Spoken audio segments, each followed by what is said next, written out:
Hey, thank you for this comment. I'm going to introduce two things that you can do short term and long term. So let's talk about the long term item first. When I say long term, I'm saying within 30 days.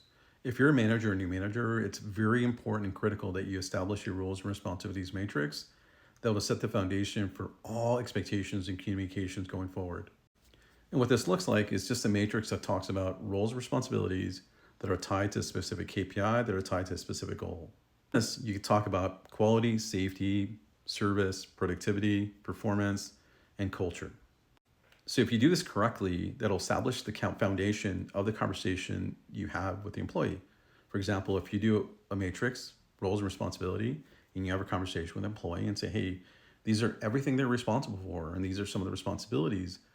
Let's talk about those things, right? Let's have a conversation what that looks like overall, and you show them, him or her, good examples and what you expect out of behavior and all those different things.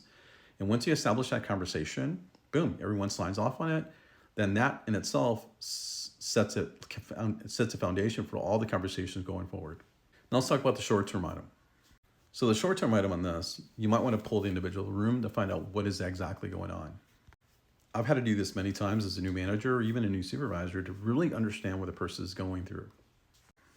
50-50 that the person will tell you like, hey, I'm having personal issues, or the other 50 is like, no, there's other issues, right? They don't want to reveal them, or they're just being negative just because. Of course, if someone comes up with some personal issues, always be ready with resources, HR, anything that you can help them with, and link them up with other individuals within the organization or outside of the organization.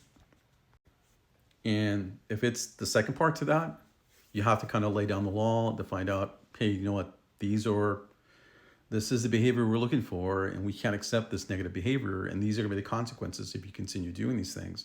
And again, consult with HR, consult with your manager, and clearly communicate the policies around this type of behavior.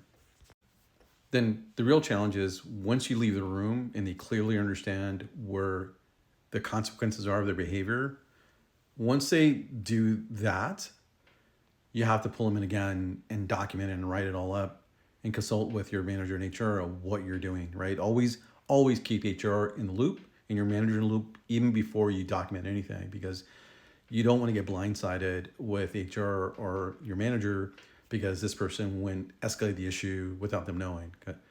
And that's the key thing is once you communicate policy procedure on this type of behavior, employees will see what you're doing and whether or not you're going to take appropriate action to fix this. Because I'm more than sure in this situation, the good employees or the employees that are really positive don't like this. There's employees that really don't like this type of behavior and they're waiting for you to take action. So again, hope that helps. If you need any help with anything I said, put them in the comments and let me know, and please follow us for more.